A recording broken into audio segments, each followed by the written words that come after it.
আসসালামু আলাইকুম, বিসমিল্লাহির রহমানির রহিম। 26/6/2024 ইংরেজি রোজ বুধবার।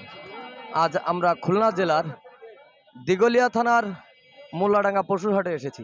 বন্ধুরা, আজ আপনাদেরকে এই হাটের ভিতরে কিছু হাড্ডি গাভী সম্পর্কে দেখানোর চেষ্টা করব এবং তথ্য দেওয়ার চেষ্টা করব। হ্যাঁ বন্ধুরা, এই দেখেন হাড্ডি গাভী। আপনাদেরকে ঘুরে ঘুরে কিছু হাড্ডি গাভী দেখানোর চেষ্টা করছি, যেগুলো দিয়ে আপনারা হাড্ডি গাভী মোটা তাজাকরণ করতে পারবেন। আসসালামু আলাইকুম। ওয়ালাইকুম আসসালাম ওয়া রাহমাতুল্লাহি ওয়া বারাকাতুহু। কাকা কোথা থেকে আসছেন? এই নয়া বরিশালের থেকে। নয়া বারোসাত। জি, কয়টা গরু নিয়ে আসছিলেন? 4টে গরু আনছি। কয়টা বিক্রি করছেন? এখনো বিক্রি করে পারি নাই, আচ্ছা দাম হচ্ছে আর কি। আচ্ছা, বাজার কেমন মনে হচ্ছে আপনার কাছে? বাজার মোটামুটি ভালো। মোটামুটি বাজার ভালো। ইনশাল্লাহ দোয়া করি আপনার গরুগুলো বিক্রি হোক।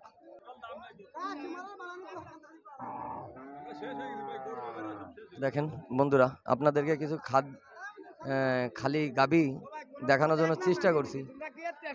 দেখা যাক, আপনাদেরকে দেখানোর চেষ্টা করছি আপনাদের হাড্ডি গাভী।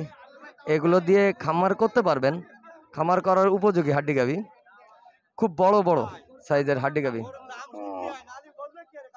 বন্ধুরা, আপনাদেরকে হাড্ডি গাভী দেখানোর চেষ্টা করছি। এই হাড্ডি গাভীগুলো আপনারা নিয়ে মোটা তাজাকরণ করতে পারবেন, যেগুলো খুব অল্প পরিসরে আপনারা স্বাবলম্বী হওয়ার চেষ্টা করতে পারবেন এই গাভীগুলো দিয়ে। আসসালামু আলাইকুম। ওয়ালাইকুম আসসালাম ভাই। কোথা থেকে আসছেন ভাই? মোল্লাডাঙ্গা গ্রাম। মোল্লাডাঙ্গা গ্রাম। গরু কিনতে আসছেন না বিক্রি করতে আসছেন? এই কিনা উদ্দেশ্যে আসছিলাম। বাজারের দাম কেমন মনে হচ্ছে? মোটামুটি এর দাম যা আছে তা আসলে আমাকে কিনা অসাধ্য, তারপরও ব্যাপারীর পোষাচ্ছে না, এই হচ্ছে ব্যাপার। আচ্ছা, আপনারা বলছেন দাম বেশি, হ্যাঁ, ব্যাপারীরা বলছে দাম কম। কম। আসলে ঘটনাটা কোথায় একটু বলতে পারবেন? এই জায়গা ব্যাপারীকে বিষয়টা আছে, ওকে একটু 2-4 পয়সা লাভ নালি বেচে না, আর গাইরস্তর কাছে কিনতে যে এত কড়া দামে কিনা হয়ে যায় ব্যাপারীকে। অতএব আটে আনলি প্রত্যেক গরুতে 2000-5000 থাকে না, আবার আটে এসে যারা কিনতে চায় একে কিনতে গেলে কই এত এগোর এত দাম না, এই নিয়ে মত বিনিময় একটা ঠেলাঠেলি হয় ভাই। আচ্ছা আচ্ছা, এবার বুঝতে পারছি। বন্ধু চলেন সামনে যাই। হ্যাঁ বন্ধুরা, দেখেন আপনাদেরকে আরো কিছু হাড্ডি গাভী দেখানোর চেষ্টা করছি। এই গাভীগুলো দিয়ে আপনারা মোটা তাজাকরণ করতে পারবেন। এতে খুব কম খরচেই হাড্ডি গাভী দিয়ে আপনার মোটা তাজাকরণ করা সম্ভব।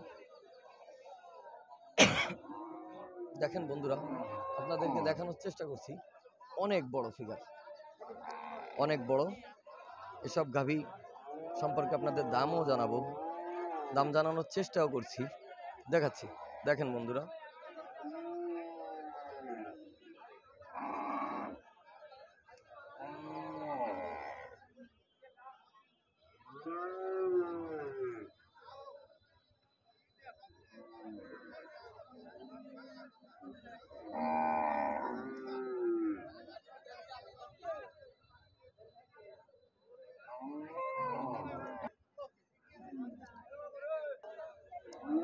আসসালামু আলাইকুম। ওয়ালাইকুম আসসালাম। কোথা থেকে আসছেন ভাই? বারোসাত থেকে। বারাসাত থেকে আসছেন। কয়টা গরু নিয়ে আসছিলেন? 4টে। কয়টা বিক্রি করছেন? 2টে। বাজার কেমন মনে হচ্ছে? বাজার মেলা নরমও না মেলা গরমও না, নরমাল। আচ্ছা, এই গরুটার দাম কত চাচ্ছিলেন? এই গোটার দাম চাচ্ছিলাম 62,000। 62,000 টাকা। কত হলে বিক্রি করবেন? এটা 60-59 হলে বিক্রি করবো। 60-59,000 হলে আপনারা এত বড় একটি হাড্ডি গাভী পাবেন। আসেন বন্ধুরা, হাটে আসেন, এখান থেকে খুব সীমিত মূল্যে ক্রয় করতে পারবেন। আসসালামু আলাইকুম ভাই। ওয়ালাইকুম আসসালাম। কোথা থেকে আসছেন? ভাই আমতলা শ্রীপুর থেকে আসছি ভাই। আমতলা শ্রীপুর থেকে আসছেন। কয়টা গরু নিয়ে আসছিলেন? গরু আনছিলাম 2টা ভাই। বিক্রি করছেন কয়টা? একটা বিক্রি করছে আর একটা আছে। একটা বিক্রি করছেন আর একটা আছে। এটা কত চাচ্ছিলেন আপনি? এটা চাচ্ছি 1,25,000। 1,25,000 টাকা। কত 7 মাসের গাভী। আচ্ছা, 7 মাসের গাভীন। কত হলে বিক্রি করবেন? 15,000 হলে বিক্রি করবো। 1,15,000 হলে আপনারা এই সুন্দর গাভীটি নিতে পারবেন। বন্ধুরা আসেন আমাদের এই হাটে, পাশ খরচ খুবই কম, আপনার হাসিল খুবই কম। আপনি এখান থেকে ক্রয় করে নিয়ে স্বাবলম্বী হতে পারবেন। বন্ধুরা দেখেন, পুরোপুরি ঈদের পরে পশুর হাট, লোক সমাগম প্রচুর পরিমাণ, কেনা বেচা পুরো দমেই চলছে। আবার নতুন পশু প্রস্তুত করার জন্য সবাই হাটে চলে আসছে।